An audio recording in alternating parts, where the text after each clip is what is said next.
Price lord ಪ್ರಿಯರೇ, price lord ಪ್ರಿಯರೇ. ದೇವರ ಅತಿ ಪರಿಶುದ್ಧವಾದ ನಾಮಕ್ಕೆ ಸ್ತೋತ್ರವಾಗಲಿ. ಯೇಸು ಕ್ರಿಸ್ತನ ಅಭಿಷೇಕವುಳ್ಳ ನಾಮದಲ್ಲಿ ಪವಿತ್ರ ಆತ್ಮರ ಸಹಾಯದಿಂದ ಇವತ್ತು ನಾವು ಪರ್ವತ ಪ್ರಸಂಗದ 49ನೇ ಭಾಗಕ್ಕೆ ಬಂದಿದ್ದೀವಿ. ಈ 49ನೇ ಭಾಗದಲ್ಲಿ ಏನನ್ನ ಯೇಸು ಸ್ವಾಮಿ ತನ್ನ ಶಿಷ್ಯಂದರಿಗೆ ತಿಳಿಸಿದ್ದಾರೆ ಅಂತ ಹೇಳೋ ವಿಷಯನ ನಾವು ತಿಳ್ಕೊಳ್ಳೋದೇ ಆದರೆ ಇದು ಬಹಳ ಗಂಭೀರವಾದಂತಹ ಒಂದು ವಿಷಯವಾಗಿದೆ. ಏನಾಗಿದೆ? ಬಹಳ ಗಂಭೀರವಾದ ವಿಷಯ. ಇದನ್ನ ನಾವು ಅಳವಡಿಸಿಕೊಳ್ಳಿಲ್ಲ ಅಂದ್ರೆ ನಿಜವಾಗಿ ನಾವು ಮುಂದಕ್ಕೆ ಅಪಾಯದ ಹಂತವನ್ನು ತಲುಪ್ತಾ ಇದ್ದೀವಿ ಅಂತ ಹೇಳೋದನ್ನು ತಿಳಿದುಕೊಳ್ಳುತ್ತಾ ಈ ವಚನದ ಭಾಗ ಗೌರವ ಕೂಡ ಯಾರು ಸ್ಕಿಪ್ ಮಾಡದೆ ನೋಡಿ ನಿಮ್ಮ ಲೈಕ್ ಕಮೆಂಟ್ ಅನ್ನು ಕೊಡೋದ್ರ ಮೂಲಕ ದೇವರ ಸೇವೆಯನ್ನು ಆಶೀರ್ವದಿಸಿ ಪ್ರಿಯರೇ. ಇಲ್ಲಿ ದೇವರ ವಾಕ್ಯದಲ್ಲಿ ಬರೆದಿದೆ, ಮತ್ತಾಯ 7ನೇ ಅಧ್ಯಾಯ 13 ಮತ್ತು 14ನೇ ವಾಕ್ಯದಲ್ಲಿ ಬರೆದಿದೆ, ಇಕ್ಕಟ್ಟಾದ ಬಾಗಿಲಿನಿಂದ ಒಳಗಡೆ ಹೋಗಿರಿ. ನಾಶನಕ್ಕೆ ಹೋಗುವ ಬಾಗಿಲು ದೊಡ್ಡದು, ದಾರಿ ಅಗಲವು, ಅದರಲ್ಲಿ ಹೋಗುವವರು ಬಹುಜನ. ನಿತ್ಯ ಜೀವಕ್ಕೆ ಹೋಗುವ ಬಾಗಿಲು ಇಕ್ಕಟ್ಟು, ದಾರಿ ಬಿಕ್ಕಟ್ಟು, ಅದನ್ನು ಕಂಡು ಹಿಡಿಯುವವರು ಸ್ವಲ್ಪ ಜನ ಅಂತ ಸ್ವಾಮಿ ಇಲ್ಲಿ ಹೇಳ್ತಾ ಇದ್ದಾರೆ. ಹಾಗಾದರೆ ಪರಲೋಕದ ಬಾಗಿಲನ್ನ ನಾವು ತಟ್ಟಿ ಒಳಗಡೆ ಹೋಗಬೇಕಾದ್ರೆ ಇಕ್ಕಟ್ಟಿನ ಪರಿಸ್ಥಿತಿಯನ್ನು ನಾವು ದಾಟಿ ಹೋಗಬೇಕಾಗಿದೆ. ಈ ಇಕ್ಕಟ್ಟಿನ ಪರಿಸ್ಥಿತಿಯನ್ನು ಸ್ವಾಮಿ ಒಂದು ಬಾಗಿಲಿಗೆ ಹೋಲಿಸಿದ್ದಾರೆ.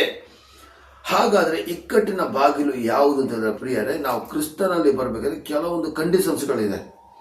ಅಂದ್ರೆ ನಮ್ಮ ಕೈಲಿ ಮಾಡ್ಲಿಕ್ಕೆ ಆಗದಿರುವಂಥ ಕಂಡೀಷನ್ಸ್ಗಳನ್ನ ಯಾವುದನ್ನು ಕೊಡಲಿಲ್ಲ, ನಮ್ಮ ಕೈಲಿ ಮಾಡ್ಲಿಕ್ಕೆ ಆಗುವಂಥ ಕಂಡೀಷನ್ಸ್ಗಳನ್ನ ಯೇಸು ಸ್ವಾಮಿ ಕೊಟ್ಟಿದ್ದಾರೆ ಪ್ರಿಯರೇ. ಇದನ್ನು ನಾವು ಅಳವಡಿಸಿಕೊಂಡು ಹೋದ್ರೆ ಸಾಕು, ನಾವು ದೇವರ ರಾಜ್ಯವನ್ನು ಮಹಿಮೆಪಡಿಸಬಹುದು. ಹಾಗಾದ್ರೆ ಪ್ರಿಯರೇ, ಇಕ್ಕಟ್ಟಾದ ಬಾಗಿಲು ಯಾವುದು ಅಂತ ಹೇಳಿದ್ರೆ ಪ್ರಿಯರೇ, ಒಂದು ವಿಷಯ ತಿಳ್ಕೊಳ್ಳಿ, ನಮ್ಮನ್ನ ನಾವು ಗೆಲ್ಲುವುದೇ ಒಂದು ಇಕ್ಕಟ್ಟು ಪ್ರಿಯರೇ. ನನ್ನಲ್ಲಿರ್ತಕ್ಕಂಥ ಕೆಟ್ಟತನ, ನನ್ನಲ್ಲಿರ್ತಕ್ಕಂಥ ಕೋಪ, ಮೋಸ, ವಂಚನೆ, ಅನ್ಯಾಯ, ಹೊಟ್ಟೆಕಿಚ್ಚು, ಇಂಥವುಗಳನ್ನ ನಾವು ತ್ಯಾಗ ಮಾಡಬೇಕು. ಸ್ವಾಮಿ, ನನ್ನ ದೇಹದಲ್ಲಿ ಯಾವ ಭಾಗದಲ್ಲಿ ನಾನು ಇಕ್ಕಟ್ಟಿನ ಪರಿಸ್ಥಿತಿ ಹಾದು ಹೋಗ್ತಿದ್ದೀನಿ, ಇದನ್ನು ಶುದ್ಧಪಡಿಸಪ್ಪಾದ ದೇವರನ್ನ ಬೇಡಿಕೊಳ್ಳೋದಾದ್ರೆ ದೇವರು ಗ್ಯಾರಂಟಿ ಅಂತ ಇಕ್ಕಟ್ಟಿನ ಪರಿಸ್ಥಿತಿ ಹೊರಗಡೆ ತರ್ತಾರೆ. ಈಗ ನೋಡಿ, ನಮ್ಮ ಕೊಡಗಿನಲ್ಲಿ ಒಂದು ಮನೆಗಳನ್ನ ಕಟ್ತಾರೆ. ಒಂದು ಕುಟುಂಬಸ್ಥರ ಮನೆ, ಮುಂದು ಮನೆ, ಐನು ಮನೆ. ಮೈಸೂರಿಗೆ ಬಂದರೆ ಅದನ್ನ ತೊಟ್ಟಿ ಮನೆಗಳು ಅಂತ ಕರೀತಾರೆ.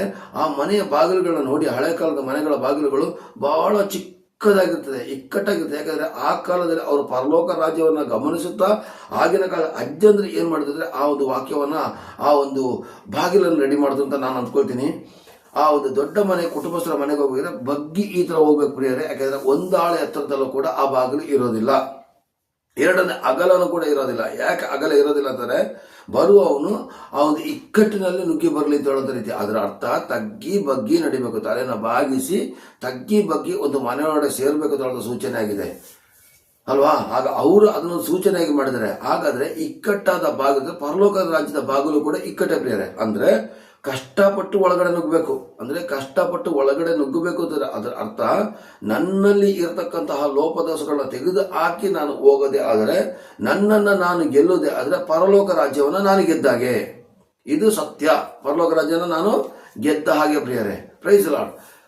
2 ತಿಮೋಥಿ 3:12 ಕೂಡ ಬರೆದಿದೆ, ಕ್ರಿಸ್ತ ಯೇಸುವಿನಲ್ಲಿ ಸದ್ಭಕ್ತನಾಗಿ ಜೀವಿಸೋದಕ್ಕೆ ಮನಸ್ಸು ಮಾಡೋರು ಎಲ್ಲರೂ ಹಿಂಸೆಗೊಳಗಾಗುವರು ಅಂತೇಳಿ. ಹಾಗಾದ್ರೆ ಆ ಹಿಂಸೆ ಯಾವುದು ಪ್ರಿಯರೇ? ಕ್ರೈಸ್ತ ವಿರೋಧಿಗಳಿಂದ ಬರುವಂತ ಹಿಂಸೆ ಅಲ್ಲ, ನಿನ್ನ ಜೊತೆಯಲ್ಲಿ ಇರ್ತಕ್ಕಂಥ ಒಂದು ಸೇವಕರುಗಳಿಂದ ಬರೋದ ಹಿಂಸೆ ಅಲ್ಲ, ಸಭೆಯನ್ನು ನಡೆಸಲಿಕ್ಕೆ ಆಗದಿರುವಂತ ಹಿಂಸೆ ಅಲ್ಲ. ಮೊದಲು ನನ್ನನ್ನು ನಾನು ಗೆಲ್ಲುವುದೇ ಒಂದು ಹಿಂಸೆ ಅಂತ ನಾನು ಅಂದ್ಕೊಳ್ತಾ ಇದ್ದೀನಿ ಪ್ರಿಯರೇ. ನನ್ನಲ್ಲಿ ಇರತಕ್ಕಂಥ ಬಲಹೀನತೆಗಳನ್ನ ದೇವರಿಗೆ ಒಪ್ಪಿಸ್ಬೇಕು. ನನ್ನ ಯಾವ ಅಂಗಗಳಲ್ಲಿ ಆ ತಪ್ಪಾದ ಕ್ರಿಯೆಗಳು ನಡೀತಾ ಇದೆಯೋ ಅದನ್ನು ನಾನು ದೇವರ ಹಸ್ತಕ್ಕೆ ಒಪ್ಪಿಸಿದಾಗ ದೇವರು ಅದನ್ನು ಶುದ್ಧೀಕರಣ ಮಾಡಿ ಪರಲೋಕ ರಾಜ್ಯಕ್ಕೆ ಹೋಗ್ಲಿಕ್ಕೆ ದಾರಿ ಮಾಡಿಕೊಡ್ತಾರೆ. ಆದರೆ ಇವತ್ತು ಏನಾಗಿದೆ, ಎಲ್ಲ ನರಕದ ಬಾಗಿಲಿಗೆ ಹೋಗ್ತಿದ್ದಾರೆ. ಅಂದ್ರೆ ನರಕದ ಬಾಗಿಲು ಬಹಳ ದೊಡ್ಡದೊಂದು ಸ್ವಾಮಿ ಈಗ ಹೇಳಿದ್ರಲ್ವಾ. ಇಲ್ಲಿ ನೋಡಿ, ದೇವರ ವಾಕ್ಯದಲ್ಲಿ ಬರ್ತದೆ,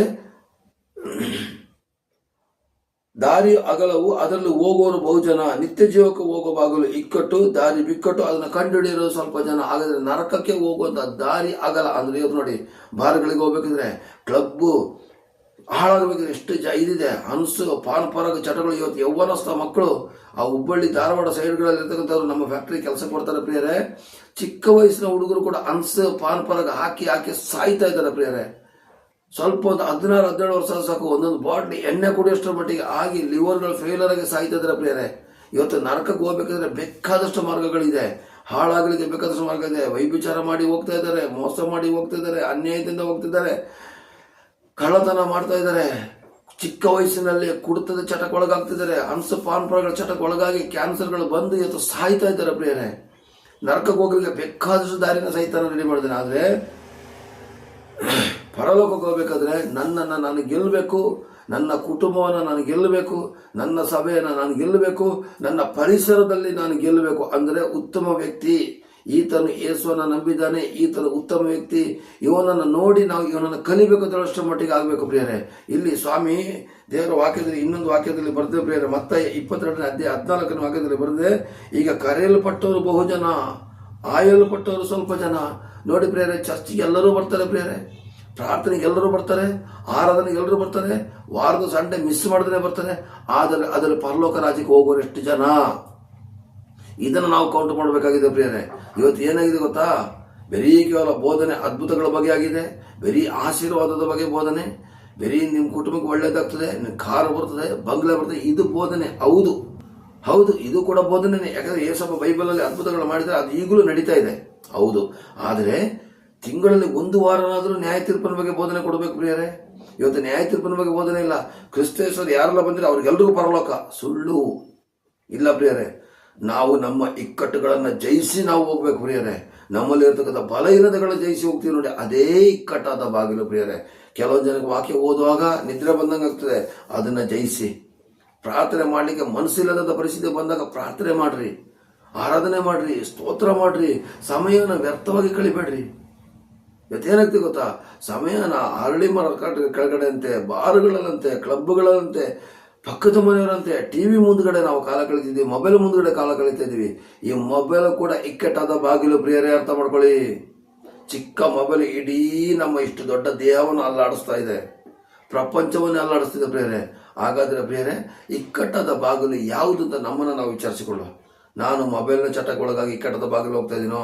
ಸಣ್ಣ ಪಾನ್ ಪ್ಯಾಕೆಟ್ನ ತಿಂದು ನಾನು ಹಾಳಾಗ್ತಾ ಇದ್ದೀನೋ? ಬರೀ ದೇವರ ಮಕ್ಕಳಿಗೆ ಮಾತ್ರ ಅಲ್ಲ, ಇದು ಲೋಕದ ಮಕ್ಕಳಿಗೆ ಕೂಡ ಇದು ಸಂದೇಶವಾಗಿದೆ ಪ್ರಿಯರೇ.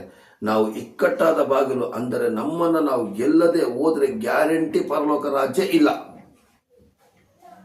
ಹಾಗಾದರೆ ಪ್ರಿಯರೇ, ನಮ್ಮಲ್ಲಿರ್ತಕ್ಕಂಥ ಬಲಹೀನತೆಗಳನ್ನ ಬಿಡಲಿಕ್ಕೆ ನಮ್ಮ ಕೈಲಿ ಸಾಧ್ಯ ಇಲ್ಲ.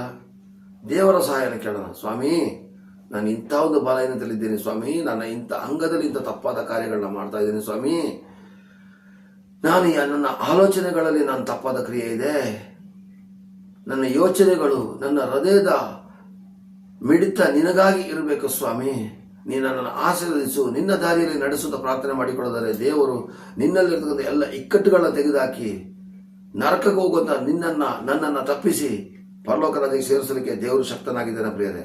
ಹಾಗಾದರೆ ನಮ್ಮನ್ನು ನಾವು ಒಪ್ಪಿಸಿಕೊಟ್ಟು ಪ್ರಾರ್ಥನೆ ಮಾಡೋದಾದ್ರೆ, ನಮ್ಮನ್ನು ನಾವು ಸಂಪೂರ್ಣವಾಗಿ ನಾವು ಒಪ್ಪಿಸಿಕೊಡೋದಾದ್ರೆ ದೇವರು ಇವತ್ತಿಂದಲೇ ನಮ್ಮನ್ನೆಲ್ಲ ಮಾರ್ಪಡಿಸ್ತಾರೆ ಪ್ರಿಯರೇ.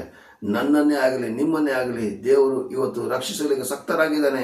ನನ್ನ ದೇವರು ಅದಕ್ಕೋಸ್ಕರ ರಕ್ತ ಕೊಟ್ಬಿಟ್ಟು ನಮ್ಮನ್ನು ಸ್ವೀಕಾರ ಮಾಡಿದ್ದಾರೆ ಪ್ರಿಯರೇ.